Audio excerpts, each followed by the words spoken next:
Golgo 13. Golgo 13! Golgo 13. Golgo? Golgo! Golgo 13! Golgo! Golgo! Golgo. Golgo.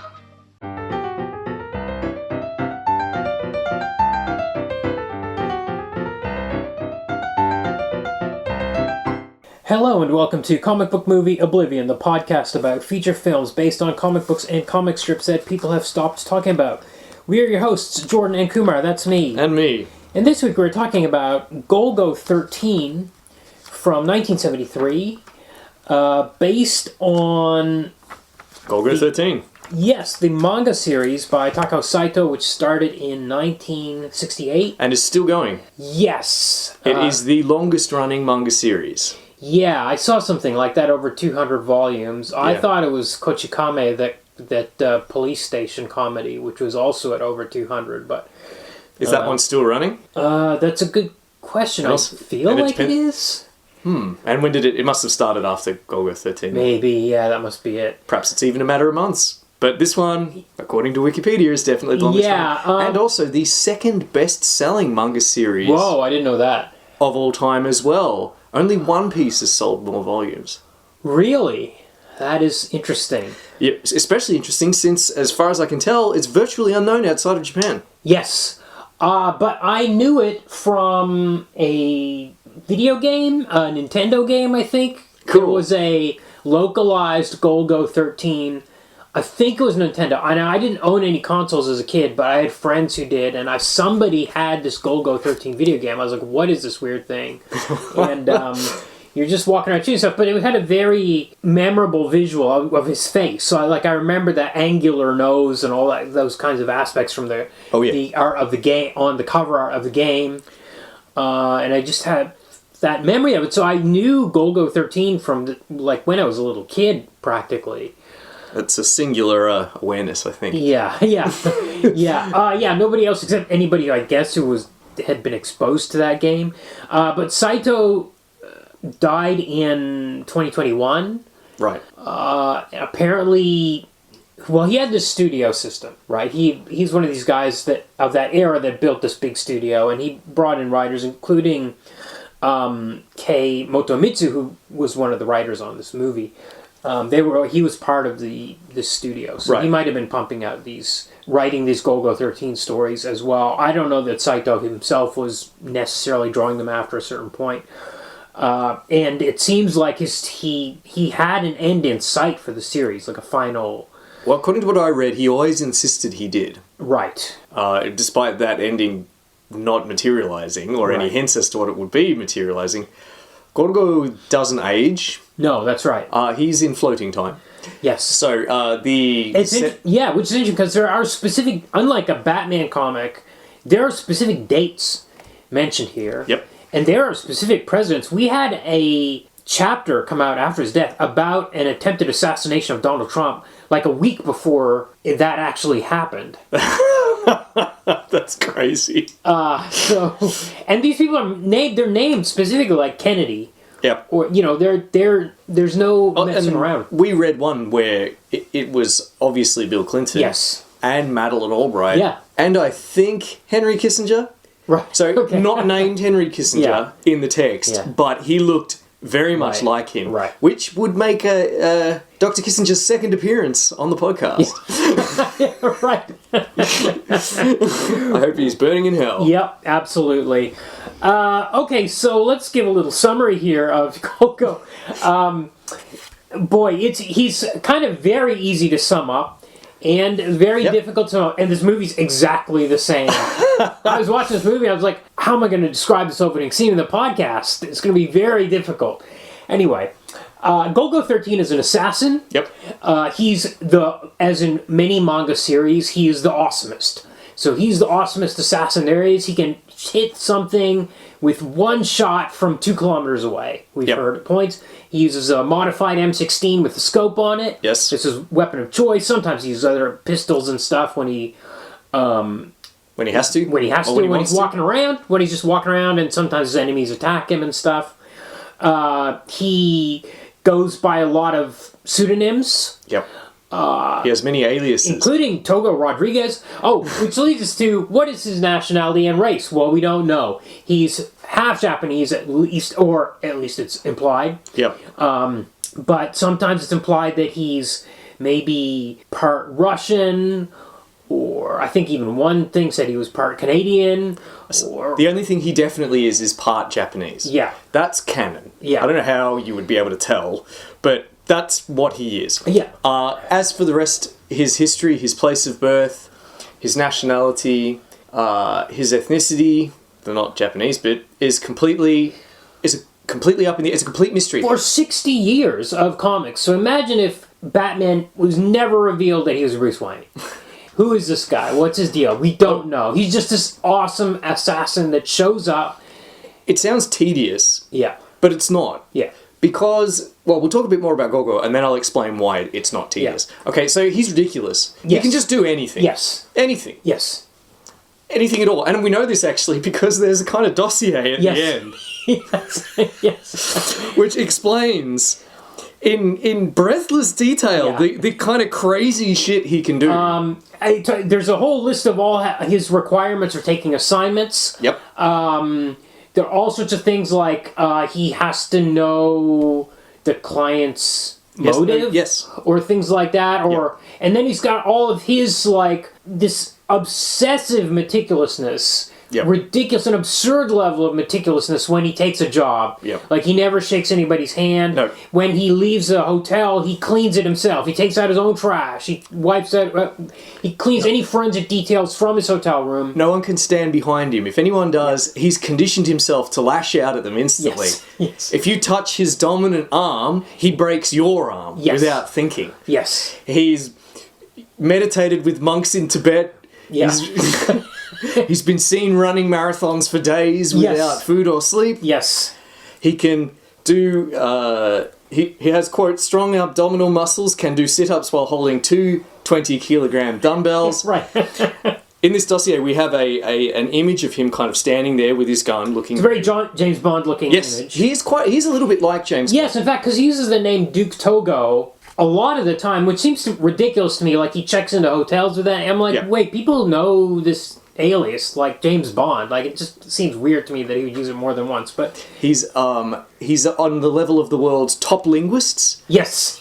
because he speaks every language. Yes, and which goes Perfect. into his race as well, because he seems to blend into whatever country he goes to. There's no question about his race a lot of the time. It's not specifically mentioned that he's a master of disguise, but he does sometimes. Well, we read one Where- chapter for this week where he goes to Iraq, and he just puts on this kind of mustache. It's a bit like Sean Connery trying to be Japanese, and he only lived twice.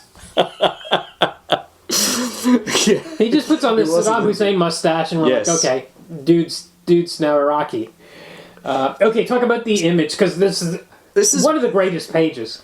That's ever appeared ever in a comic. Yeah. So this dossier at the end is ridiculous. It's funny because the comic itself is not very much like this dossier. Right. But it's like what a 10-year-old would design his coolest guy ever. Yes. With Yes, but it's also like the dossier includes an accumulation of like 50 years of detail. Right. And crammed into 2 pages. Stuff You're like, that's what is this? just everything that's appeared over Yes. the years in the comic. It's got a list of his like aliases, which is like There's like dozens 50 and names. dozens. Yeah. Anyway, go on. Well, you know where I'm going. Yeah. So this one page is him standing like James Bond with his gun, and there are sort of text boxes with arrows pointing to various parts of his body, explaining just how amazing it is. And right under the strong abdominal muscle ones I mentioned is a line pointing right at his junk, Yeah. and the text box says, "Lures all the women in the world to the height of ecstasy. At any rate, an amazing penis." Yes. I need to point out the punctuation of this is great too. So it's quote, height of ecstasy, unquote, and then semicolon, at any rate, an amazing penis. He will hire a prostitute before every kill and sleep with her. Yes, if he hasn't found someone else to sleep But we with. seldomly see that. No. We didn't see that in any of the comics we read. I think he only slept with one person in the ones I read. Yes. In a very creepy Yes. panel. That's right. But yeah, you know, like this is just some detail that's popped up. Before, this was a detail in one of the ones we read. before every job, he will take 100 rounds, buy 100 rounds of ammunition, Yeah. and shoot them all at a firing range. No, not all of them. 80 He'll of shoot them. 80 of them Yeah. at a firing range, and if there are no duds in that batch of 80, he will use the remaining 20. He will assume that the remaining 20 are all right. Yeah. Yeah. Yes. Just, like, absurd. How would you even have time to do all this? Yeah. There's plenty of other things. Doesn't drink alcohol, you know. He won't eat or drink anything that he hasn't personally made sure is uncontaminated and Yes. safe from poison, etc., etc. Just a completely preposterous life Yes. that he would have to live and have lived in order to do. Yeah. But as you pointed out, this is 200 volumes worth of cool things he does. that Yes, have but popped there's up still over no, the years. even from Volume 1, there's no background. Right. We don't know anything about his youth, how he became an awesome assassin, or anything like that. He's very much a superhero type character, and Oh, yeah. amazingness. Yes. By the way, I haven't mentioned, so the availability in English is limited. So Viz came out with 13 volumes in the around 2005, 6, 7 in there, which is just kind of a best of bits and pieces collection. So I've got one of those here, Volume 1. These are translated by Priscilla Yim, with localization and editing by Carl Gustav Horn. Carl is now an editor at Dark Horse. He's one of my editors, so I work with him quite often. I did not text. I thought about asking him about the amazing penis caption, if that was his edition. Or... Did he come up with the semicolon? Yeah. Could you please ask him before we do the next Golgo 13 film? Yes. I really need to know. Yeah, because there's some of the later ones have like essays I think that were by him in the back and stuff. So he might have. Surely this list of names must have come from the original Japanese dossier. Like they wouldn't have had all 200 volumes to look at. So yeah, there's not much that's available in English, and in fact, the ones that predate the movie are even rarer. So there was only one, which was the story called Misfire. That appeared in Volume 9 of the English editions, was a 1972 story. So it came out just That's the one with the 100 bullets. with 100 bullets, yeah. And that one, but actually that one was quite close to the movie. I was surprised. There were a lot of elements in it that were in there, like the belly dancing. Oh, yeah. And... the setting. Oh, it was called Accidental. Oh, okay. Yeah, the setting was like the Middle East. Middle East, so Central Asia. And the way he kind of gets hired by these guys in a room, and just see, maybe it's the vibe. Is it Egypt or it's? Oh, maybe or it might was. be. I think it might be Egypt. Yes, Yeah, because the Israelis are on one side and the Egyptians. That's are on the right. other. That is right. And it's in the aftermath of the 6 Day War, I think. Yeah, right. Right. So we'll put it in the 60s. And then like assassins come after him, like bad guy assassins come after him. But he can't be assassinated. No, he's an much like expert in martial Ryu arts. from City Hunter. He's always just that good. Yes. Yes. He can't be beaten. But so as I said, this should be tedious, right? Yeah. But it's absolutely not. And I'll explain why. Golgo often barely appears in the comics that are about. Yeah, there's different shapes to these stories. Like, they're not all, he gets the assignment, he does the assignment, he kills the guy in one shot. We're not seeing him be awesome the whole time so that it would get boring. Instead, whoever's Saito or whoever's writing them, instead gives us all this detail about, the setting, about the background, about the target, about, who the target's enemies are, about what's going on in the world at the time, and also, and including crazy, almost science fictional elements. Yes. Involving super weapons, or, plots. Yes. So or conspiracies. And Golgo will often just sort of wander in and out of the story and appear at the very end to do the assassination. It's almost like Golgo is just the framing device. Yes, agreed. To tell these stories about geopolitics. Agreed. Yeah, by the time we get to this story in 1995, the Supergun story. Such a cool story. It's like Saddam Hussein is building this cannon which can fire a conventional bullet far enough to hit Washington. Yeah, so it's like the gun from Trip to the Moon, the Jules Verne. Yes, right. So it's and it's wild because this story is more about a kind of crazed Japanese ballistics expert who had apprenticed himself to the 20th century's greatest kind of like artillery designer. Yeah. Who was, I think, a Swiss man whose name escapes me. And the story is essentially just sort of about this kind of like Japanese insane, meticulous sociopath character Yes. who had become obsessed with the purity of the ultimate gun And ballistics. That's all he cares about. He only cares about the science of ballistics. He's basically defected to the Iraqi side, Yep. but not because of any political motive. It's Yep. his scientific motive, because they Yes. are financing this. He only cared about gun. science. So he and his mentor, the Swiss guy, only cared about building this gun. Yeah. A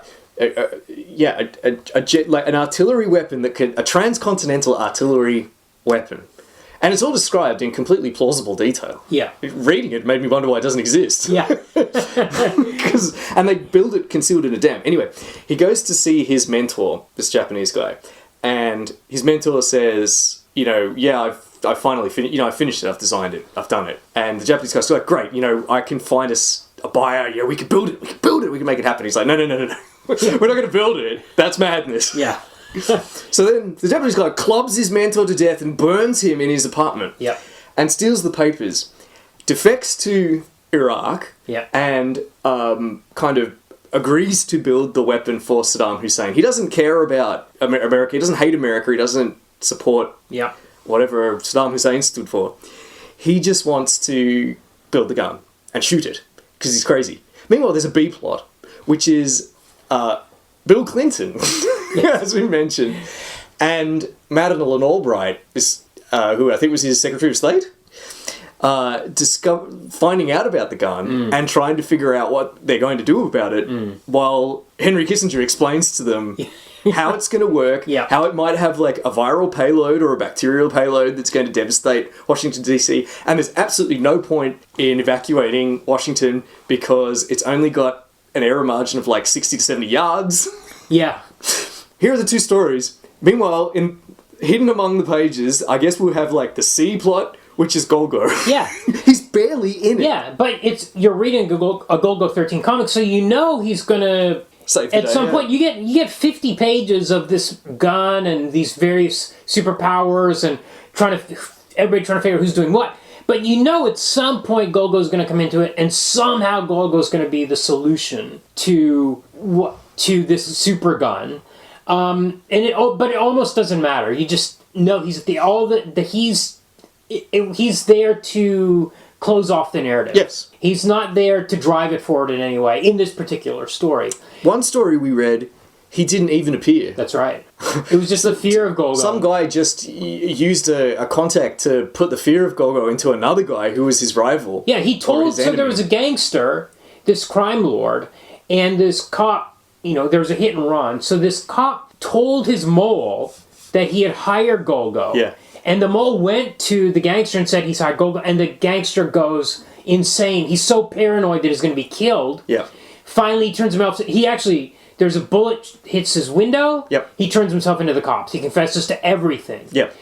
Not just the hit and run that he did, but his whole... All his connections, his whole empire. He confesses to everything, but Golgo had never been hired. No, we see in the final page, which is great, the cop says to his contact, the mole, yep, thanks, you did great, pays him. And the mole says, did you really hire Golgo? And he goes, you think I could afford to hire Golgo? Yeah, on a police salary, yeah. Yeah. Because it costs like $1 million or something. Like. Yeah. So, amazing. He didn't even appear in it, just his photo. Yes. Incidentally, the Supergun story is resolved. Golgo's hired to kill the Japanese scientist. Right. But he can't get to him because he's inside this dam, this heavily defended dam, which is where the gun has been built in secret. So Golgo does something, again, this is like something Root would do in City Hunter. He's not even near the gun. He's on the opposite side of the dam. Yep. He takes out his M16 and he aims it at the gun. It's sort of not really clear what he's doing. He just seems to be shooting at the gun. He shoots at the gun, and what it turns out he did was he set off. So like how this gun works is it has charges in stages. As the gun the payload is accelerated faster and faster by successive detonations. What Golgo does is he shoots the charge closest to the end of the barrel and thus sends the charges heading back into the gun, causing it to explode. Except it's not it's like not clear at all how he could possibly do that. Yeah. How could he shoot it I from thought the he was outside? like blasting the electronics or something, but they That would is have what been it seemed like. exposed. But I sort of had to read it more than once, but it became clear that he'd set off one of the charges, and then they detonated backwards. Yeah, right. So setting off one of them sets off all of them in sequence, both backwards or forwards, depending on which one goes off. And then the day is saved. The gun is destroyed. Yeah. Everyone in the base is killed, including the Japanese scientist. So I guess he achieves his objective. He's not a goodie though, because he'll usually kill everyone at the scene. Yes. He's not. He's a paid assassin. He's never a good guy. He just does the job. Well, he's not an anti-hero. Well, or is he? He's not an assassin with a heart of gold. He's... Yes. No, we should like say Freeman. he's emotionless. Yes. And expressionless. Yes. You never see him angry. He never has an expression on his face. Happy, sad, anything. He just has this one blank Including when he's having sex with the Iraqi lady. Yes. He's completely expressionless. That's kind of the way he's different from... I mean, it seems like a kind of James Bond model. Dr. No came out in 1962. This started in 1968. He's always sleeping with all these women. Yeah, he's wearing a suit all the time, almost all the time. He has a suit on, but unlike James Bond, he doesn't seem to take any pleasure in sleeping with all these women, or anything. Yes, or even a job well done. He just does it. Yeah, and then because he's almost like the MacGuffin that makes the plots happen. Yes, I think that's the enduring appeal of these books. Why people haven't got sick of them years and years and years ago is because there's always new stories. Golgo doesn't change or grow or undergo any kind of development. He's just the grit that the pearl of the story forms itself around. Yeah, yeah. So if you read the dossier first, you would just think, I'm not reading this. Yeah, right, yes. This is so childish. Yes, yeah, but, yes. But the stories themselves are not like that. Yes. So I will say the other thing I'd say is about the art is... Saito's really put his assistants to work on the backgrounds. Yeah. Cityscapes, something like that. Stuff like that, as is typical in manga, really ultra detailed from photo reference. Meanwhile, the figures are quite awkward, which, I mean, you kind of hinted at with that sex panel, which is drawn at this weird angle. People are kind of stiff. It looks like he's absorbing the lady into his midriff. Yes. Like a Guyver style. Yes. Yeah, so I don't know if the appeal was that, and I wonder if he made his assistants draw in his style. He must have, because it hasn't. It seems really like changed. a pretty consistent style. Yes, doesn't it? yeah, it really does. Okay, so I think that's kind of sums it up. Like as soon as you say it's like the most impossibly perfect assassin, that's probably all you need to know to get any further. So, shall we dive into this movie? Yes, let's. All right, so it's from 1973. At the time, Toei, I heard, had some sort of deal where they had to deliver 2 new movies every fortnight in order to obtain exclusivity contracts with cinemas. So they were pumping out movies. Whoa, that's a lot of movies. And they were pumping out all these like Yakuza movies for a very long time. And I think my understanding is that they were shifting away from that a little bit. The garbled Wikipedia article hinted at that. Right. That they felt like they'd exhausted the Yakuza genre. Yeah, well, and there was some relation to Kenji Fukasaku's Battles Without Honor and Humanity. There was some reference that I didn't quite get it. Like, that seemed, apparently they thought it was the peak, or I don't know what. They'd fulfilled all the potential of that medium for that, up to that point. Yes. Incidentally, the Wikipedia article in English is completely incomprehensible. And it's just a machine translation of the Japanese Wikipedia article. I know that because I machine translated the Japanese Wikipedia article, and it's exactly the same as the English result. Yeah. So Battles Without Honor and Humanity, what year did that come out? That was a big influence on Kill Bill. I mean, Kill Bill Volume 1 was dedicated to Kenji Fukasaku. But apparently, so it even says on the Japanese Wikipedia page, Saito didn't want this movie made. Right. Not that he did, he was reluctant. But he had 2 conditions. He was like, it has to be entirely overseas locations, and it has to be Takakura Ken playing Golgo 13. Right, now I came across a rumour online, which I will not cite the provenance of, which I was unable to confirm, that Golgo's physical features are based on Ken Takakura. I mean, I suppose it could be. He kind of has the same jug ears. maybe, but He doesn't have the kind of aquiline nose that... Golgo seems a bit wider. They're the same height. They're both stocky, right. they're both 180 centimeters. Well, Takakura can at this stage, I mean, he was like a major sex symbol in Japan, and he had done all these Yakuza movies, and he was like a huge deal. Yeah. So is it possible, I guess, if you wanted to have a character that was sleeping with women like almost every chapter, yeah, maybe that would be the character you model after, maybe. Again, like that's purely circumstantial. Like I couldn't find any evidence for that assertion. So, but it seems like Saito was delivering two conditions, thinking that they would not be met.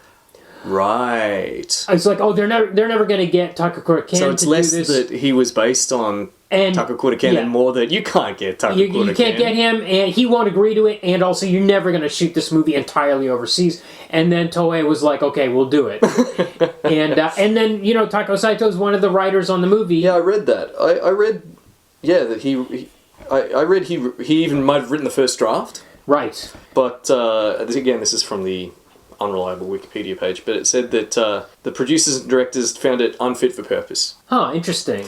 Maybe more suited to a manga than a film. Oh, huh. So it was rewritten. Apparently Saito was not happy. Okay. But Kei Motomitsu was one of those other writers. Oh, well, maybe other writers came after him, but Motomitsu was at Saito Productions. But I think this had a bit of a troubled production too. Okay. So it seems to maybe have been rewritten on the fly when they were filming it. Oh, interesting. But doable because it's all dubbed in Japanese. So it doesn't matter what the actors are saying. Yes. And in fact, it might be a bit like an Italian production, like I think it was, was it Fellini? There was some Italian director that the scripts wouldn't be ready. Right. So he would get the actors just to do stuff. To recite numbers. He would just count to 10 over and over again. Yeah. And now you're really angry. Now you're sad. Now you're jealous. This person had an affair. And then in Italy, it's standard to loop the dialogue. Yeah, not record audio. Yeah. It was like that in your... Okay, so you haven't mentioned where this film was shot. Yes. Yes.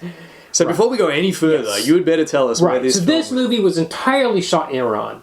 Incredible. There's some word that some bits were shot in Japan, but I couldn't figure out which bits were. Maybe some interiors, but... Which interiors? Yeah, exactly. Anytime another actor is on screen, they're all Iranian. They're all Iranian, yep. There's no way that was shot in Japan. No. But is there any scene where... I was looking for it. I was like, I can't... Where Golgo is alone, that it could possibly have been... there's one scene in his hotel room when he's building his gun. Maybe that's it. No, because someone delivers the cases. Oh, you're right. Yeah, that's... I don't see how or when it could have... Yeah. I don't see where the allegedly Japanese interiors could possibly have been shot. So the co-production company's name, Société Anonyme Cinématographique Iran. Yep. French is kind of a popular language in Iran. Yeah, people are saying merci for thank you in this movie. It's a common way to say thank you. Yeah. Yeah, so, I mean... Remember, Marjan Satrapi wrote in French, remember? Yes, that's right. Yeah, that's right. Okay, so the thing's shot entirely in Iran, which is really interesting. Yeah, it seems like maybe it was common practice at the time to do silent shoots. Right. So like the Italian example where the actors, it doesn't really matter what they say because you're just going to loop all the dialogue afterwards. You're going to do it in ADR. Yeah.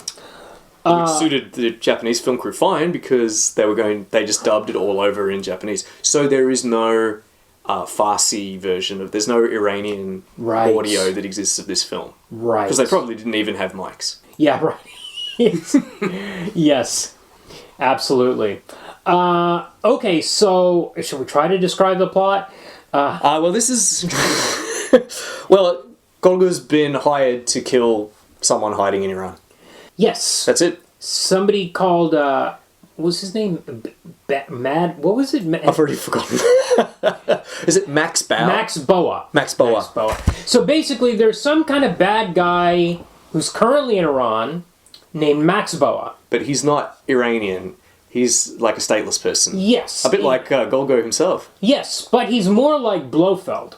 For a long time, we don't see his face, and he doesn't have That's because of the best thing ever that happened. Yes. He doesn't have a pet cat. He has a pet like parakeet that sits Yes. on his shoulder the whole movie. It is very much like Blofeld. That's quite astute. Yes. And okay, so he's maybe trafficking women. We know that he's abducted wherever he goes. Total 600 women have disappeared. That's a huge number. So it's the people. So the Iranian actors, but they're playing. I presume Americans or maybe British, because they have English names. Yes, but they're- even the local cop's name, the Iranian cop, his wife Aman, his wife's name is Sheila. Yeah. Go figure. So it I don't might know. be. I was like, to me, that felt like Japanese manga writing. Right. Like they're coming up with American names for characters, like foreign names, and they come up with Sheila because they think that's a foreign name. The people that hire Golgo are not Iranian. Right. And in fact, he meets them And in in fact, Beirut. we're never told who they represent. That's right. But actually. they have names like Evans, Catherine Morton is his Yeah. contact. Yes. They all have American-sounding names, yeah. Yeah. So they say that Max Boa is an arms dealer. Okay. Right. However, also wherever he goes, women disappear. Yes. So at first I thought, okay, what he uses, like, there's some sort of creepy sex thing going on. Yeah. But no, he just seems to be trafficking them. Right. So he but has it's this- never said. No, it's never said. It's never said. Ever. In fact, there's a scene in the movie where I thought he was going to sacrifice him to a sun god. Yeah, I know. I was like, oh, It's this is amazing finally the scene. reveal. No, that wasn't it. We are never told. At one point, they're all put on a bus, but I think that's to go to the temple. Yeah. That's just to move them from one city to another. They're originally in Tehran, and then they moved to Isfahan. Yeah. It's a big trip. But we're never told why. Yeah. So I assume he's got a sideline in human trafficking. Yeah, I guess so. But anyway, basically, this team that is stationed in Beirut, maybe American, keep sending men to find Max Boa, and every one of them gets killed. Yep. And we get an opening scene, which is this guy in a white suit goes into this alley. He's jumped by a bunch of guys. Then a man who's blind comes down and says, "Keep beating him until we get information." It took me to about half the movie to figure out this guy was blind as well. Well, he's constantly holding this other guy's shoulder, and he's got these sunglasses He's got the blind guy glasses, yeah. It's And, not until he was pouring booze for the assassins that I realised he was blind because of the way he was doing it. Right. But he says, get some information out of this guy, but this guy in the white suit bites his own tongue and is dead. Yeah. Do you die that quickly if you bite your own tongue? I don't know. Well, he had been beaten within an inch of his life. Maybe he didn't have far to go. All right. So then afterwards we learned that this guy was Evans, and so this team in Beirut is like, well, our hands are tied. We can't get Max Boa. There's an extradition treaty with Iran, but there's all these loopholes and stuff, and we'll never get him. Yep. But they're like, well, we want revenge on this. We just want to get rid of this guy. Oh, yeah, we should point out that this film's set in 1973, I assume. Yeah. Filmed in 1973. So this is before the Iranian Revolution yeah. in 1979. Yeah. So this is before the Ayatollah and before the theocracy that came into existence after that. So this is a time when Iran would have extradition treaties with countries like like America or Great Britain. And also a time when you could see a very different Iranian state, Iranian society, which is really, really interesting, actually. Yeah, it was a real highlight for sure watching the movie. So they decide they have to hire Golgo. Yes, and then we get the film version of the dossier. Yeah, this is a stupid scene. First we get the typewriter. First we get the typewriter. Okay, could you explain the typewriter? Well, basically we get this scene of this typewriter that's typing in all of Golgo's facts: hair black, eyes black, nationality unknown, place of origin unknown, all the stuff unknown. They've got his height, they've got his weight. They've got his color, which is listed as yellow. We get Japanese subtitles. This is all in English in the typewriter, and we get Japanese subtitles. And then features are mixed blood, Japanese. There's some bad English here, like look like. I can't remember what it says. Look like something. Yeah. But anyway. This is about 5 minutes in too. Yes. So we've had 5 minutes of this setup. And then we get a badass Golgo 13 title card. Yeah, it looks really cool. And then we get this typewriter typing for no bullshit 2 minutes. Yes. Every letter is typed. Yes. Yes. although you've left out my second favorite line in the whole movie. Okay. when they're investigating what happened to Evans, and they talk about how he was found dead in his hotel room or under his hotel room, and they're talking about what various witnesses said, and one line is, the maid speculated that he was captivated by the sight of Iran's lovely moon and leapt out the window. Yes, I wondered about that because they didn't. I was like, it's supposed to be a joke. It's not delivered sarcastically or anything. It's just like. Yeah. Okay. So then, after we've seen the typing, then Golgo comes to Beirut, and as I said, we get sort of like this is the scene version of the dossier. We just have all these chances for Golgo to show off his idiosyncrasies. Yes. First It is real dossier-like, because the team, before he arrives, are discussing him. They're like, where'd he get his name from? They say, oh, Golgotha, number 13th for, like... the 13th disciple that betrayed Jesus. Yes, all that kind of... All these explanations are in there, which are from the dossier kind of stuff. Then this bellboy shows up at the door. With ice water. With ice water, and they're like, we didn't order that. Dun, dun, dun. And then the phone rings, and they're like, what? Why is the phone ringing? And then when they turn around, Golgo's there. Golgo's in the room. Yeah. And there's a smash zoom, is that what they call that? Yeah. It's like from a the wuxia movie, like... Vroom. There are so many smash zooms and snap zooms, Yeah. and then often we'll zoom right back out again. Yes. Rather than do a hard cut. It's great. I really love the editing in this Yeah. movie. Yeah. It's so 70s. Yeah. Yeah.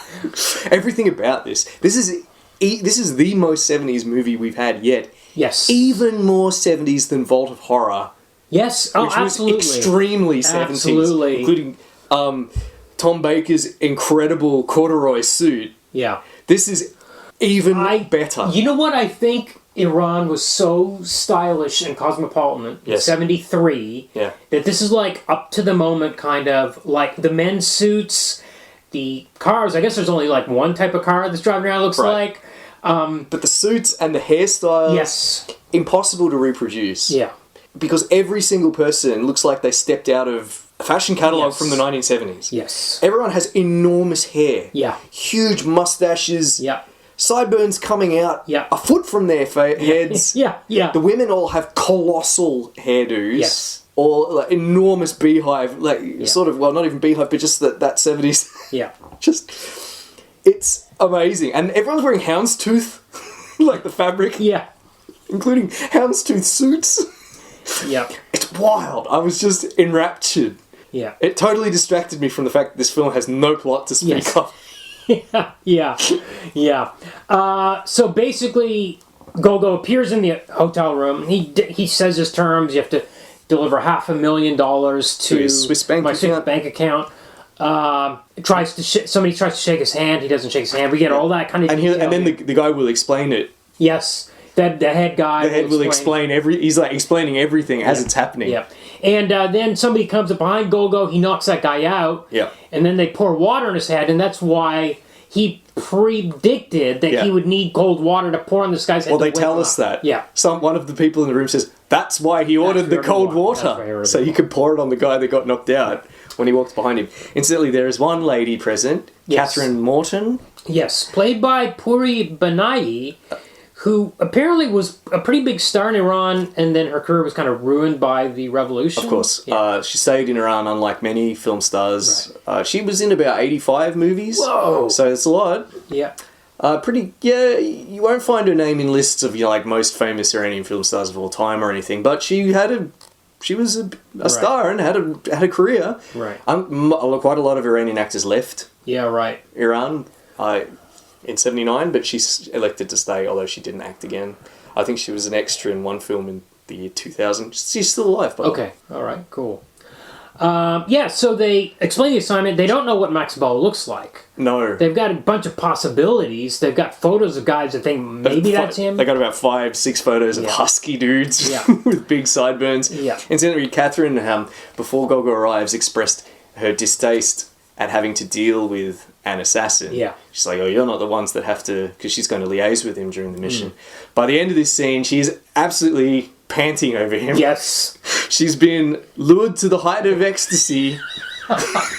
Yes. At any rate, Amazing Penis, which she does not experience. I was shocked, actually, that... No, she experiences the Amazing Penis. Oh, it does. She it's not definitely the does. first time, it's later, right? Yeah, no. She definitely experiences it because after this scene, all right, he agrees to do it. Yeah. He just walks out of the room. Yeah. So he's agreed to do it. Then she goes to his hotel room, Yeah. gives him his tickets. This is the next scene, I think, and then says, "I'm going to be your wife on this trip." Yeah. And he just doesn't say anything. He's ignoring her because he's just so cool. And then she says, "And by the way, I'm going to be your wife in every way." Right. You know, for the mission. Yeah. And she just strips off and Yeah. gets into bed. She's been ordered to Sleep with him. go all in. Well, I feel like she's Why? pretty... well, she wants to. Right. She's been right. lured in. Yeah, right. But why would... But are you saying that she wasn't ordered to? This is her own... I think she wanted. Okay. I get the impression that Okay. this is consensual. Okay. Highly consensual. Yeah. She really, really likes him. But initially he's like, you don't need to do that? Yeah, he does. Okay, and then he gets into bed with her. He definitely sleeps with her at that Okay, point. all right. Oh, yeah, because they make out. That's right. Because the next... He screws her into unconsciousness because the next morning he's gone and she's like, oh shit, he's left. She's supposed to go to Iran with him, but she was so knocked out Yeah, that's it. because he was such a performer. Yep. Okay, so now 18 minutes in the movie we get the opening credits. Incredible. Wild. 18 minutes in. Yeah. Yeah. And they and play over footage just of sort of driving around Yeah. what I assume is Tehran. Yep. Looks cool. Looks Yep. great. Yep. Really pretty cool sequence here. And actually, mountains all in the the Tron background. stuff was... You know, beautiful. I watched this with Ashwin. He was pretty bored by this movie. And I was just like, whenever it was kind of boring, which it is a lot, Yeah. I was like transfixed Yeah. by like, whoa, look at the masonry work on Yeah. that archway. Look at what it looks like. There's... Yeah. Or... Look at what the city looks like, because they go to the old city, and it's all, I guess, kind of like mud brick, Yeah. like ancient Mesopotamia or something. Yeah. Well, they are in, but yeah, like it's just, yeah, it's really quite captivating. Yeah. Okay, so he tries to meet his contact, whose name was Bagel or something like that. I can't quite remember. Egbari? Yep. Who tells him that there's an information broker called Mr. Wine. Yeah. Shortly after that, Egbari is killed. Very confusing sequence for me. Yeah. Because when he met Egbari, that actually happens a little bit later on where he meets him in person, but he meets Egbari. Egbari gives him information about Mr. Wine. Yep. And then Golgo goes into a building, goes upstairs. We think it's his hotel, question mark. He goes into a room and Egbari is there dead. But at this stage, we never, at the end of the conversation, I don't think anybody said, okay, come to my hotel tonight at 9 p.m. Nope. or something. Nope. He just goes up there and the guy's dead. And then there's a woman and she sees the dead body and she screams. Yep. And Golgo punches her in the stomach, which knocks her out somehow. And he runs off. So it seems like he was framed for Egbari's murder in Egbari's Could be hotel framed, room. or it could have just been bad luck. I think it was bad luck because later on he just says, oh, Egbari was murdered. The cops are after him now as a murderer because Egbari's dead. Yes. But... It's not really clear when he died or how he died. Yeah. And in fact, why Golgo was going to visit him in his hotel room, which doesn't really seem like a good idea. It's just, we need Golgo to be pursued by the cops. Yes. But also, Egbari had written a note Yep. which says, meet me at the Paprika Club, nightclub, or restaurant, or whatever it was. Yep. And That's but where that Mr. note Wine was is. gone, so he had to use ashes to, like, get the message off the notepad. Yep. So maybe the assassins stole that note? Oh, yeah. Yeah, well, he was killed because he was asking questions. Right, Egbari. right. Pretty clearly, because that's why they stole the note. Right. So he uses ash from his cigarette. Yeah. It's that old trick where it's the next layer of paper down where you can feel the impression that a pen made, and it says the name of the club, and it also says, Mr. Boa likes little birds. Yes. Is that helpful? It is helpful way later in the Oh, movie. you're right. You're absolutely right. At first I thought it referred to the women that he's constantly Yes, that's what I kidnapping. thought too. But it turns out, no, it's not. It's about his parrot. You should have said And it a will- little bird instead of little birds. It will absolutely pay off Yes. in an amazing way. Yes. Okay, so maybe I'm getting stuff confused here, but the whole movie's a bit... It's very confusing. There's often But at there are Paprika- not clear transitions Right. from scenes to scenes. So at Paprika, Aman, who's the police investigator, who's investigating these missing girls. There's Yep. 18 this week or something, which Yeah. is crazy. His wife Sheila is. Oh, maybe they're going to meet at Paprika. But anyway, Oh he yeah, they goes were there. gonna And meet she's at Papa. she's abducted. She's abducted by the gang, Golgo happens to be there. the Boa gang. Yeah, He but sees it, but he ignores it because it's not his business. It's not his mission. He doesn't care. Incidentally, it's funny. Like the gang are watching her, Sheila, walking around, and they say she's hot, Yes. and she has massive hair. Yes. Yeah, okay, so Golgo goes to this Armand club. actually grabs Golgo's arm. That's right. Oh, yeah, that's right. And Golgo didn't kill him, Right. so it's a bit of a Right.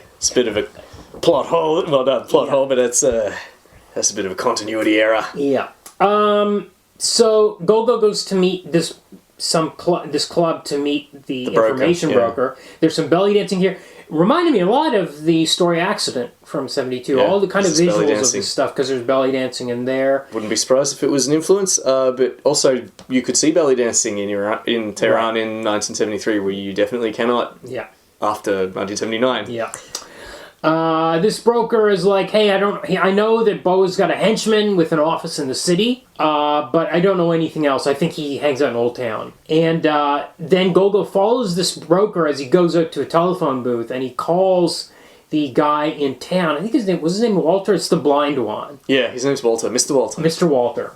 So he calls him. He's like, somebody's on to you. He's a top assassin. I don't know how he knew that. Just from the way he He's an carried himself. information guy. Right. Maybe he recognizes Duke Togo. Yeah. But he knows. Yeah. He's enough in the know that he knows who he is, and he wants to sell that information because at heart, because like this is a guy who sells information. Walter agrees on a price. Yeah. And just as he's about to say, all he gets out is he's Asian, and then Golgo kills him. Right. Which is absolutely something that Golgo does. Yes. If you betray Golgo, he will kill you. Yes.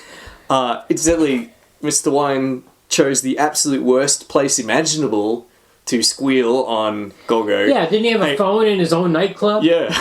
He's like a public phone booth, well lit, Yeah. out on the street. Yeah. And Golgo just kills him. Yeah.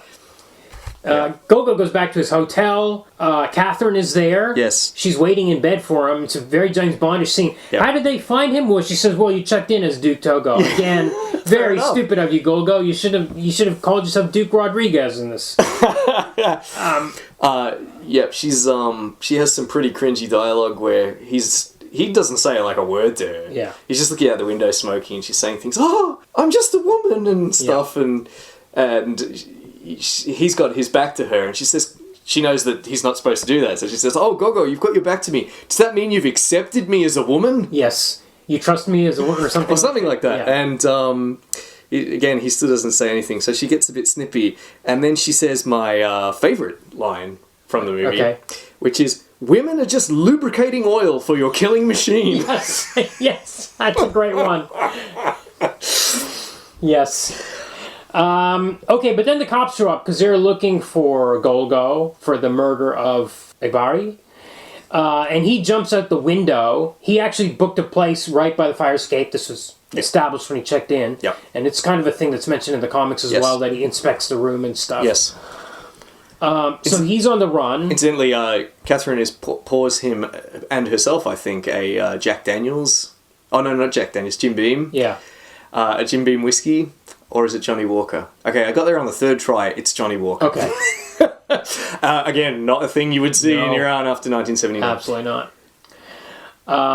Walter calls up Boa. And this is when we first see Boa with his bird and his wife, Yvonne, I think. At first I thought Yvonne, he's like a creep, Yeah. this guy. We never see his face, it's like Blofeld's great. And she has to hold up the phone to his ear. He won't hold it himself. And he's always talking to his bird, never to her. And I'm thinking, she's like a sex slave. And at some point, he's going to kill her. I thought she was going to turn on him because we get these shots of her looking at him like suspiciously, and he like slaps her when she does things wrong and stuff. That's why I figured she was going to be probably disposed of, and then we were going to bring in the next one, and that was why he was kidnapping. But that, of course, is not... 600 women? Yeah. But he never does that, no. Instead, she's just really, really worried about Golgo. Right. So Walter warns Max Boa that Duke Togo is in town. I think it's Duke Togo. So Max is like, don't worry, I'm going to call in these 2 assassins from France. Yep. More Iranian guys. They don't look like French guys. One is named Simon, and what was the other one? Starts with A. I can't remember. I can't remember. It doesn't matter. One of them But Simon has an artificial leg. which is key. It's a very manga leg in many ways. It's very much like James Bond too. Yeah. A Bond villain would have an artificial leg right. with a gun. With a gun in it that like pops out. Yes. It's like RoboCop's. You know how RoboCop's gun came out of like a except it's compartment? coming out of his shin instead. Yes, it's a compartment in his shin with a gun in it. You know there's such a thing as an ankle holster. Yeah. Yeah. Same effect. It's great because they show up at Max Boa's place and they get patted down and their weapons are taken. But then this guy pulls a gun out of his artificial leg. Out of his leg and kills the guy anyway. That frisked him. Why? And then because they came here to work for this guy. Because the frisker sassed him, and in fact Walter says, "I'm sorry." He actually apologizes to the assassins. I should have told these guys you were coming. Yeah. You know that you weren't supposed to be frisked. But the other guy's like, Simon. Yes. Yes. This is crazy scene. Walter takes these 2 assassins to show them the place in Old Town where they're holding these women. Golgo's just hanging out, like scoping the scene. Yep. We never know why Golgo goes from place to place that he does. This film is missing a lot of connective tissue. Yes. It's never clear why Golgo moves from scene to scene, but somehow he's found the women in Old Town. Mm-hmm. Who knows how? Yeah. And then Max Boa, with his bird, comes out of a building in Old Town, and then Golgo shoots him, and then Golgo is surrounded. Is this point? This is now, right? It's coming up, yeah. And then starts being tortured. They start whipping him. They capture him, yeah, they tie him up. He's been captured. And the first thing he says is, "Where's the real Max Boa?" Right. So you shot a guy shot a guy and somehow knew before, after, question mark, that it When did you figure out that he wasn't the real one? Yeah. You just shot that guy for when he might not have been the real one? Yeah. Golgo doesn't care. He's a bad dude. Yeah. But again, it's not explained how he knows this. Right. So the the plot synopsis on Wikipedia says, they lure Golgo out with a double. But that's not at all what seems like what happens. Yeah. So Amon, the cop, has arrested Catherine. Now, by the way, Catherine, at one stage in this movie, like when they're in the hotel together, she slips a little necklace with a gold medallion on it into the pocket of like his jacket. Yeah. And he doesn't know it's there. It's like a St. Christopher's medal or something like that, yeah. But in every subsequent scene, she is wearing an identical or that necklace. And I could not figure out what the heck this was. Right. Like, are there 2, or have they made a huge continuity error here, or what is going on? My wife, who also watched this last night, speculated that maybe it was like a marriage necklace, so there were 2, and he's got one and she's got the other. I think it's probably they just messed up. I think there's. But then at the end of the movie, it's like there symbolically after she dies. Spoiler. He puts it on her grave. Yeah, because he had it in his pocket, but he never saw her give it to him. No, because she hid it. Yeah, it's just it doesn't make sense. No. I think in that scene it's supposed to signify that he's taken vengeance for Catherine by killing as he's killed Max Boa. Sure. Except he was paid to kill Max Boa. Yeah, and the manga Golgo doesn't take revenge. No. He doesn't care about that sort of thing. No. So this is just... He's just doing a job. He doesn't... this is more like... he finds this... I'm assuming he finds a medal in his pocket, and he doesn't know where it came from, and none of it adds up. It's more like a James Bond trope. Like James Bond would take vengeance for a woman. Yes. He's constantly doing that. Yeah. They're always dying. Yeah.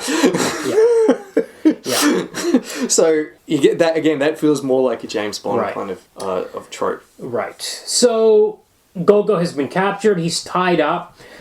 Pretty good scene here with his escape, because it's like he's tied up. He manages to get his feet loose when the guard's back is turned. Yeah, when he's off getting a beer and eating what looks like some tinned.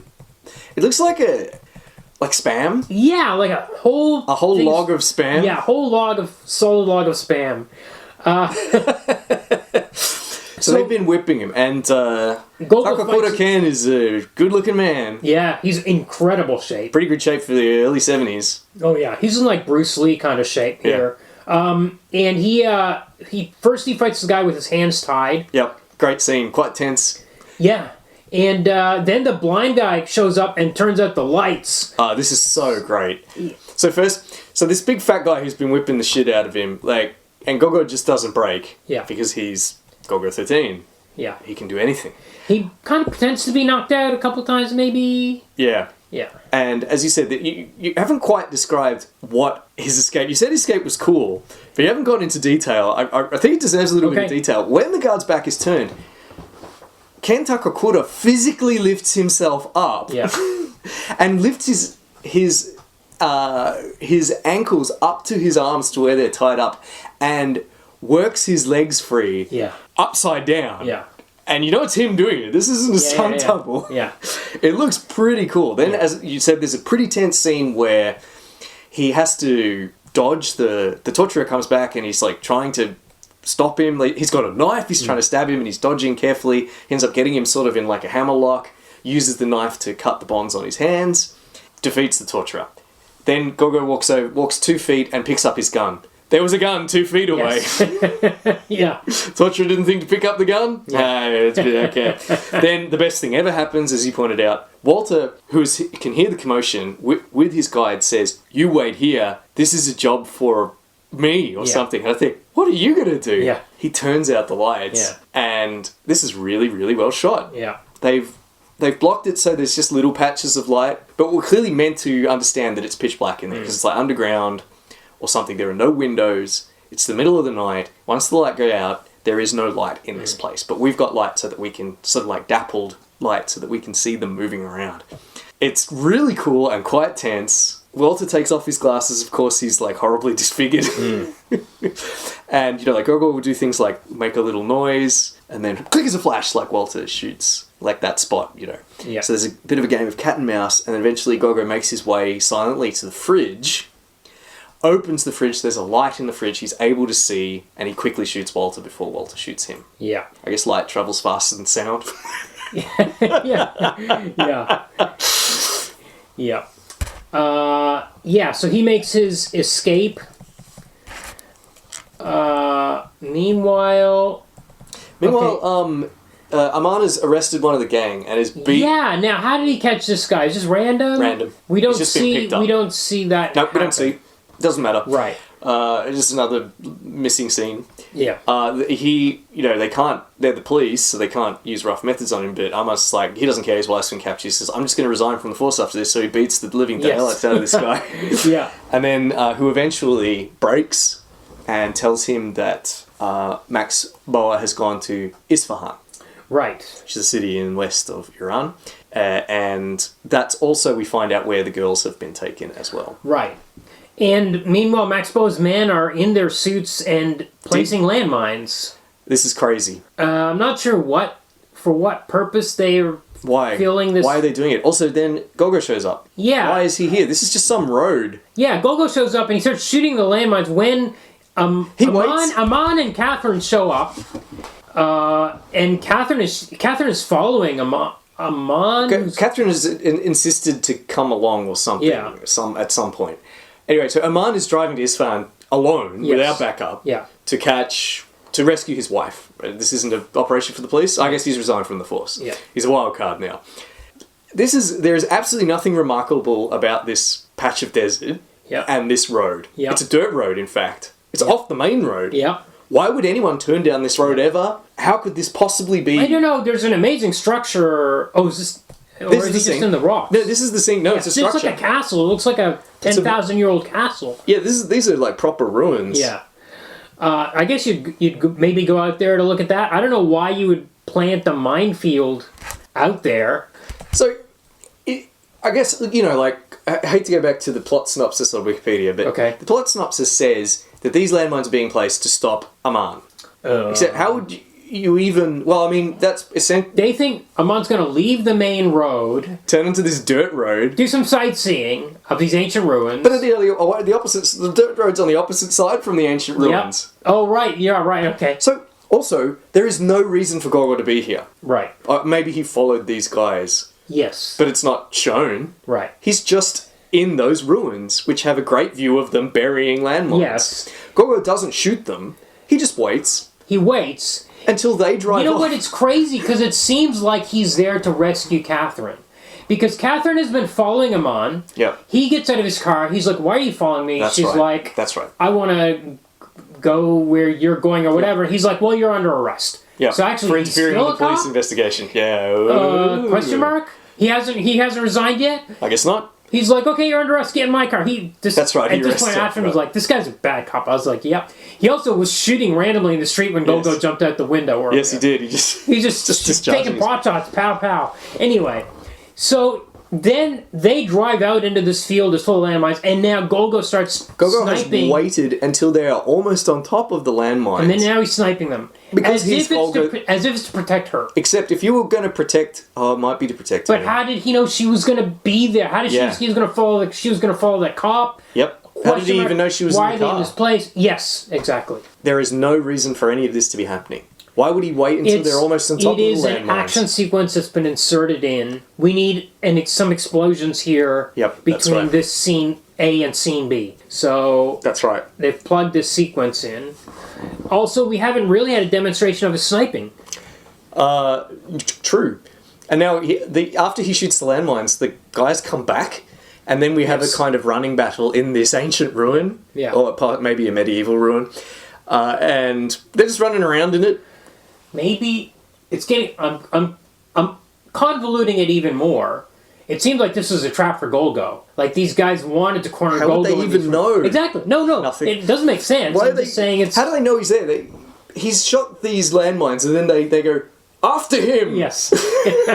They have this running battle.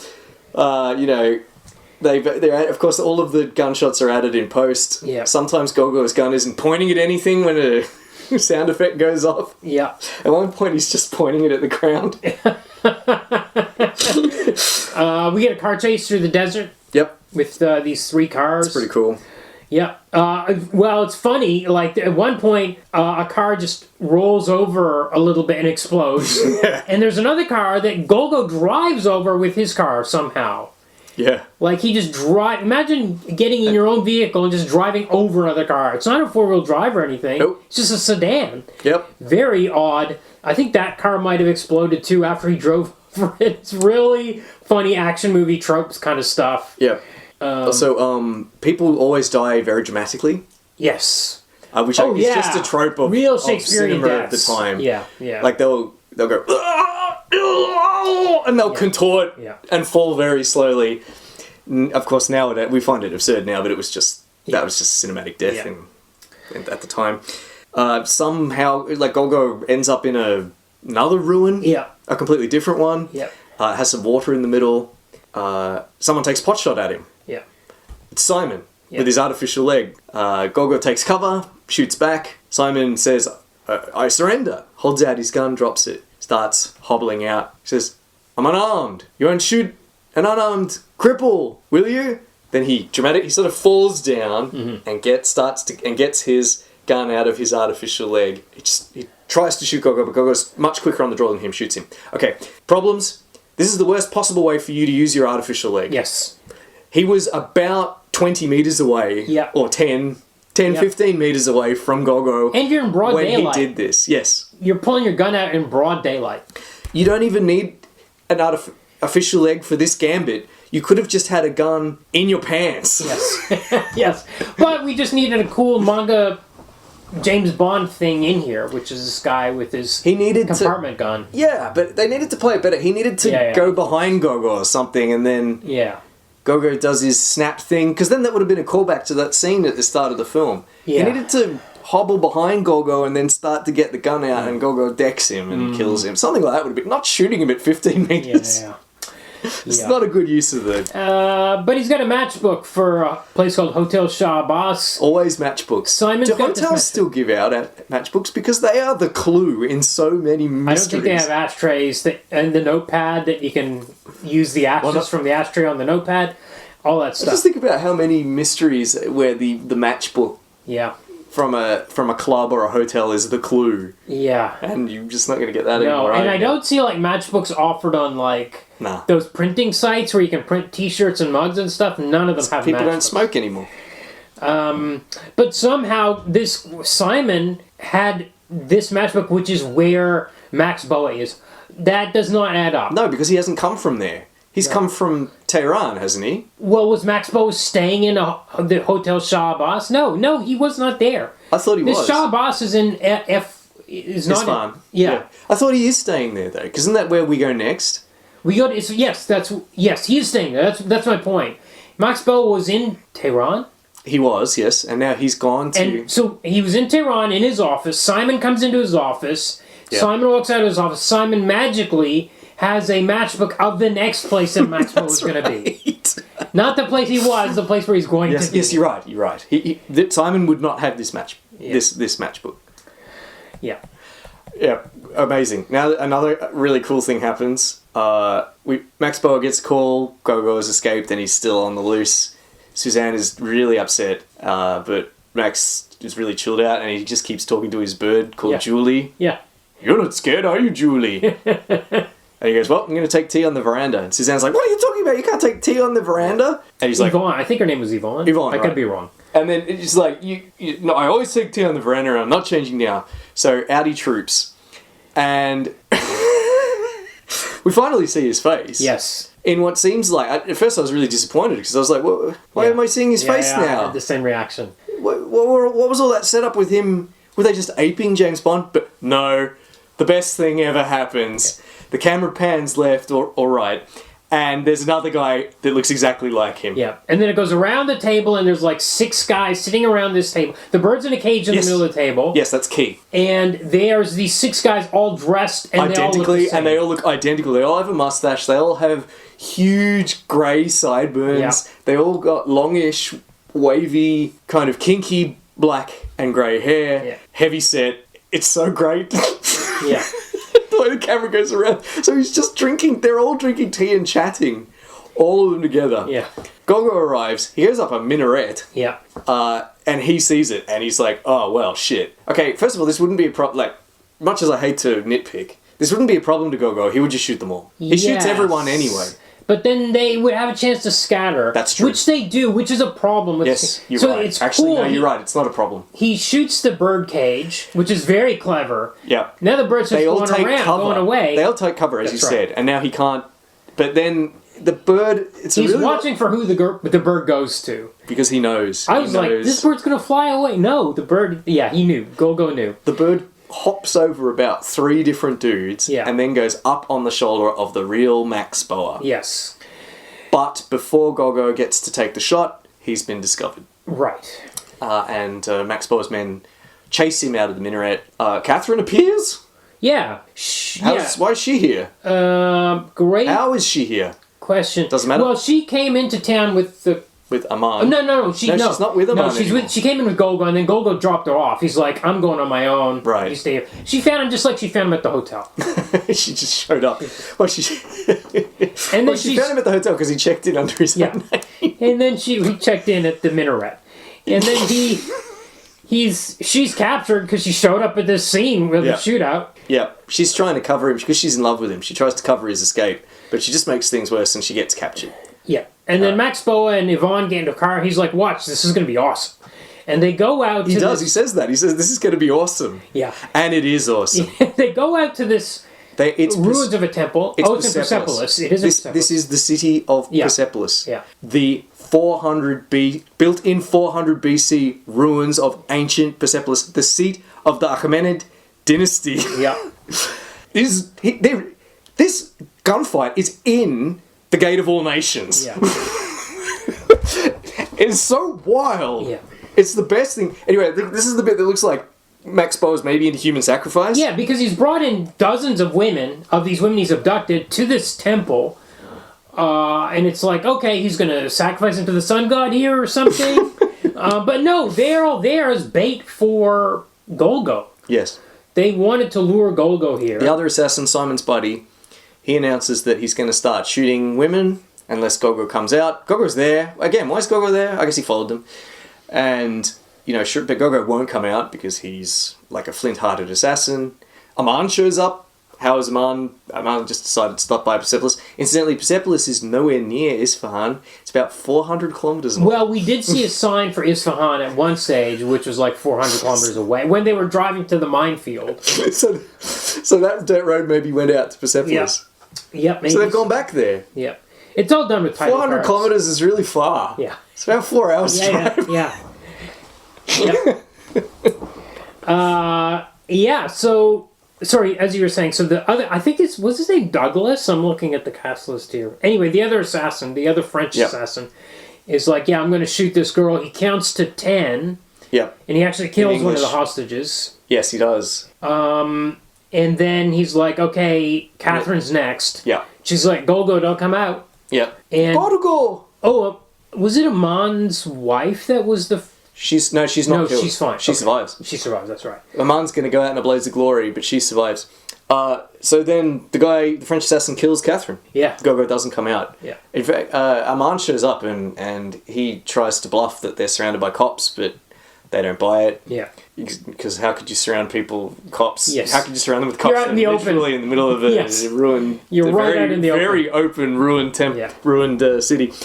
And meanwhile, you're Max Boa, who is somewhere nearby watching everything, but I don't know where. I don't know what his vantage is. Yeah. But he's going, oh, this is interesting. Oh, this is very they're in a interesting. car. This is very exciting. They're cutting away to the car as if it's parked right next to them.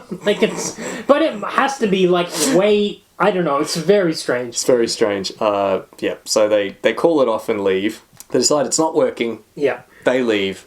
Aman kind of like rushes the women and the guards.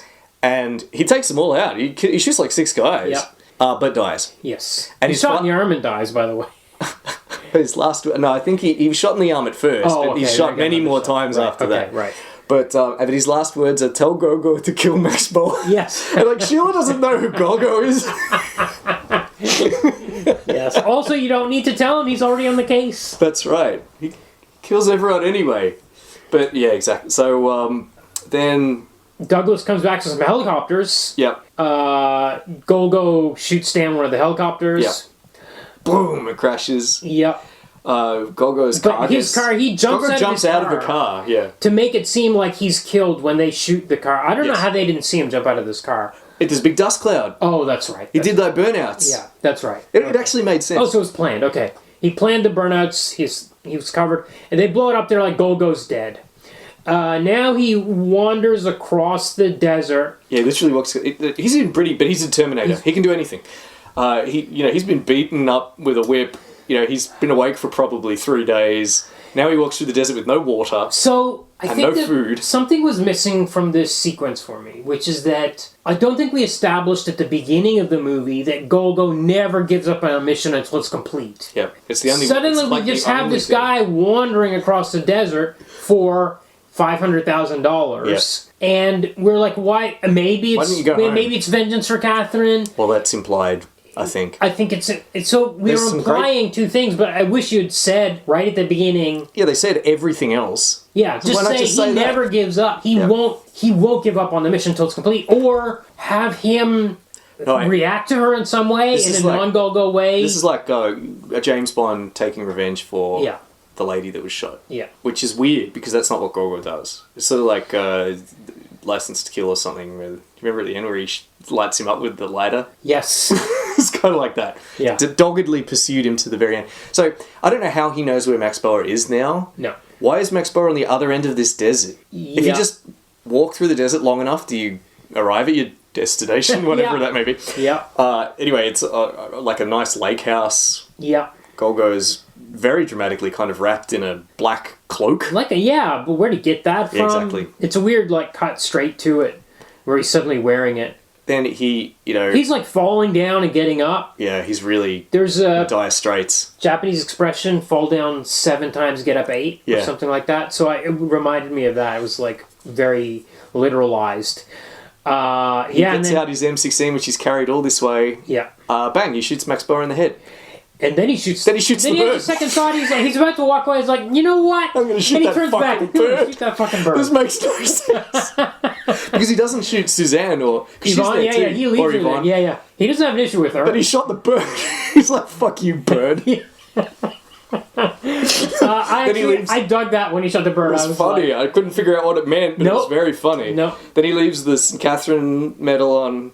St. Christopher medal, sorry, on the cloak. That can't be her body. No. Because he didn't carry her body there. No. So did he go back to the site? I don't know. It's all very unclear. Then he walks off into the sunset. There are a couple of good sunset Or maybe it's not even her body. Maybe it's just I think it's just the cloak. a shrine. It's just meant to show shrine, that he did it for her. Right. Catherine, I shot that bird for you, Catherine. Yeah.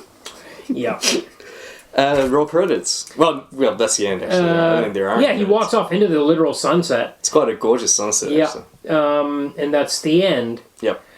Were you able to find any information about this movie? There's nothing. There's absolutely nothing online about this movie whatsoever. All the sources for the Wikipedia page are all paper sources. Oh, the Japanese wiki said the budget was $3.5 million, so it's about $3 million US. Yes. At the time, and the domestic gross was 4.4. Yes, that's correct. I got those statistics too, which doesn't make it much of it. So it's considered not a great success. However, it was the 7th highest grossing Japanese film of that year. Okay. But I imagine because of that high budget, it's not a success because it didn't make enough or a lot of money. Right. It's only made a profit of 50 million yen. Yeah, and then we do get a follow-up reboot, 4 or 5 years later with Sonny Chiba. Yeah, we'll probably watch that at some point. We'll get to that one eventually. But otherwise, I don't have a lot of trivia. Takakura Ken was appearing, as you said, in a lot of Toei kind of films at the time, Yakuza films, things like that. He appeared, and they were just making anything, as you said, because Toei just has this big output. Yeah. They were even making westerns. Right. He starred in a western in 1968 called The Drifting Avenger that was shot in a place even more exotic than Iran. Okay. Tamworth. Whoa! In New South Wales. Whoa! With some Australian actors. Wow, okay. Not based on a comic, unfortunately. Right. What was it called? What drifter? The Drifting Avenger. The Drifting Avenger, okay. Yeah, not the Drifting Classroom. Right. Right. It was a 45-day shoot. Okay. And according to Wikipedia. Now, it seems like the shoot was troubled. Okay. Based on what I read. Again, I could only find the one source for this, and it was Wikipedia. I'm loath to rely on Wikipedia, but I'm forced to in this case because there's almost nothing else.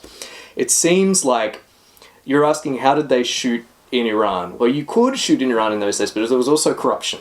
Yeah. And it seems like someone told or sold them a story that when they got to Iran, everything would be fine. Okay. And they would be all in with the military. Okay. And the civil authorities. They arrived in Iran and found that was absolutely not the case. Oh, I see. According to Sato, quoted, it was like a scam. Right. And we had to start over from scratch.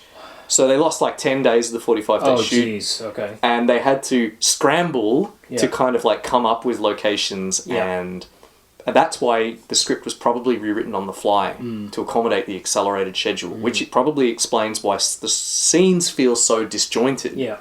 And it's not organic why they move from location to location. Yeah. So that's it for trivia. Huh. Okay, so it's votes time. Yeah. What about the comic, Kumar? This is a yay for me. I think you're not going to read 200 volumes of... Well... Not in one go. No. I don't think anyone does. Yeah. Or would. Yeah, for me it's yay as well. I found them very readable. Yeah. I went through them at a rate of knots. Yeah. Yeah.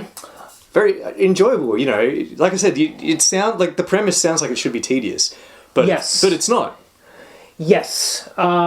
Yeah, it works. Like I said, the art is awkward. It almost doesn't matter. And in fact, I'll tell you how much it doesn't matter.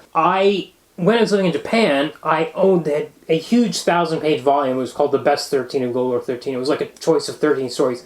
I couldn't read it at the time. Right. But I loved flipping through that thing. Right. So even the art. Yeah.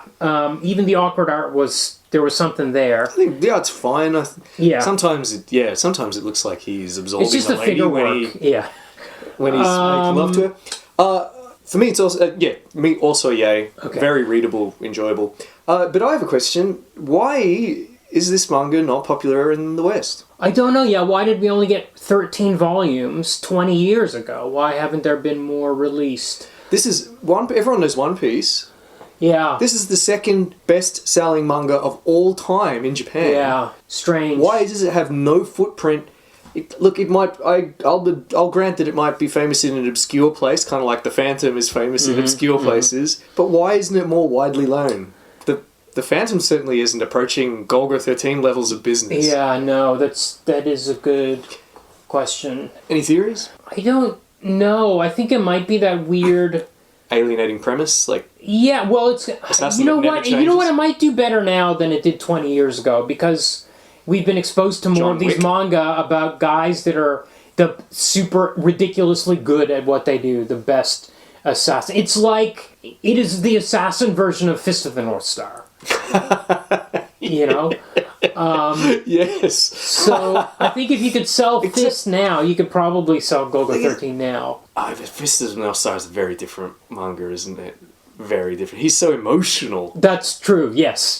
There's always That's so dramatic. Yes. Cry on a flower so it grows. Yeah. Yeah, maybe it's kind of not abiding by the rules of narrative that are called the cultural norm in the West, like having emotions. Do you think it's that's a good having a background, like what's your main character's favorite music? You know, all that kind of stuff that you're supposed to write in your series Bible before you start, before you put pen to paper. My working theory, see what you think, is that it's not exotic enough. Oh. Nothing about it says Japan. Yeah, you know what? That's true because it's not... Most stories aren't set in Japan. So you're almost violating... Why would I sell a Japanese manga that doesn't have... That's an appeal for a Japanese reader. We get to see those exotic Yeah, but locations. it's not an appeal for us. Exactly. Maybe that's part of it. Anyway, so actually I said I couldn't find anything about this. Right, okay. That's just a guess. All right. What's your take on the movie? Yay, Okay? with caveats. Yes. 100%. This film had a lot of stuff I really liked. Yep. The specific scenes, like the blind scene, Yep. the scene in Persepolis, Yep. Yep. any scene where they're running around these old buildings, Yeah. the time capsule of Iran in the early 70s, 100%. Yes. all of that's great, really good, and enough to tip it over to a yay. However, it does have massive problems Sure. with the story Yeah. and the pacing. Yep. Nothing wrong with the editing though. I love the constant zooms. Yeah. Yeah. The snap zooms. Yeah.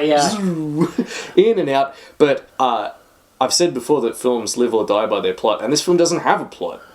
Yeah. Really. Yeah, he kind of tries to get Max Boa and then magically gets him. Yep. And don't understand how he gets from... If this were a manga story, a Golgo 13 manga story, it wouldn't matter that Golgo drifts from place to place, because the story is really about the other people, and he just shows up like the Angel of Death. But Golgo is very definitely the main character of this. Yeah. And maybe he can't sustain a story where he's the main character. I actually...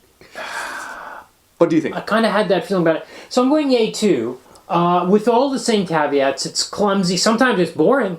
But then I was distracted by the streets of Tehran. I was distracted by this bit of architecture or that outfit that lady's wearing or her hair or all that kind of stuff. As a time capsule, it's incredible. Yes, it's an amazing film. Watchable as a time capsule. I don't even know that it... Yeah, but Golgo's a weird character, which we'll get into in adaptation. And as I was mentioning before, all those cultural expectations we have in the West from our narratives about having a well-rounded character and all that kind of stuff seems like a weird character to try to put on screen in the first place. Yeah. Because he's kind of an extreme knockoff Bond. Yes. Well, what about adaptation? That leads into what I want to say about adaptation. Okay. So would you like to go first? No, go first, because I'm All trying right. to decide. For me, adaptation, nay. Okay. Okay. Because this doesn't feel like Golgo 13. Yes. He doesn't act like Golgo. Yes. We don't have the kind of exciting peripheral details that we would get in a Golgo story. Yes. It's And- missing the kind of airtightness of covering all the bases, making sure everything's covered. There's so many holes in it. All the that other Golgo would not compelling allow. Yeah. stories and setup and setting, even though the setting is incredibly interesting, but that's almost incidental because they just happen to shoot in Iran. Yeah. What it feels like is James Bond. Yes. Agreed. And that is why I'm voting nay for adaptation, Yeah. because this feels like a Bond knockoff. Yeah. It doesn't feel like a Golgo 13 story. Yeah. He's just doing James Bond stuff like falling in love, Yeah. like taking vengeance on behalf of a fallen lover. Like, we have the Blofeld-ish kind of character whose face isn't 100%. revealed. Yeah. 100%. So that for that reason, that's why I'm voting I no. would agree. And, about the movie as well, I wanted to also add that if you want this kind of violent 60s, 70s Japanese crime movie, there are better ones out there. There's Battles with Honor Humanity, which you mentioned. Branded to Kill is a wild movie from 67. Absolutely recommend that. This is not on that level, but, again, just being in Iran makes such a difference watching it. Otherwise, this would be completely forgotten, I think. For sure. The things that are cool about it have nothing to do with Golgo 13. Yeah. So, yeah. Does make me curious about the Sunny Chiba one. Well, I think we'll get to it. We will, 100% we will get to it at some stage. Okay, so please like, rate, review, subscribe. Please contact us through our email address, which is in the show notes, or you can leave a comment or send us a DM. Through Facebook, Instagram, Blue Sky, Threads, or even on YouTube. All those links are in the show notes. And please join our Patreon at patreon.com/comicbookmovieoblivion. All one word.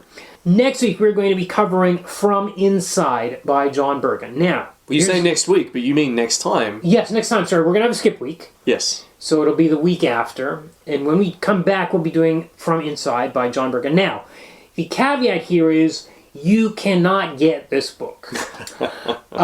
You can go onto eBay and there's like 2 copies on there, like $250, $300. If you were lucky enough to buy one of these, I have one, very luckily, that I managed to get a little bit cheaper more recently, but they are not out there. But the movie is on YouTube. It's called From Inside. It's got a soundtrack by Gary Newman. So you should just Google those bits and you'll find it on YouTube very easily. I think that Bergen has uploaded it himself. He made the movie himself, and it uses art from the comic. Oh, I love it. So my understanding is if you just watch the movie, you'll get enough of an idea. I don't think they're going to be too far apart. I'm going to be speaking to John Bergen. We'll have an interview. He'll explain all this stuff, or I will question him about it. Because I did ask him about why isn't this thing in print, all that kind of stuff, and there was some kind of mysterious answers and stuff in there. So I'm going to try to dig Worth into waiting this. a week for. Yes, absolutely. I can't wait.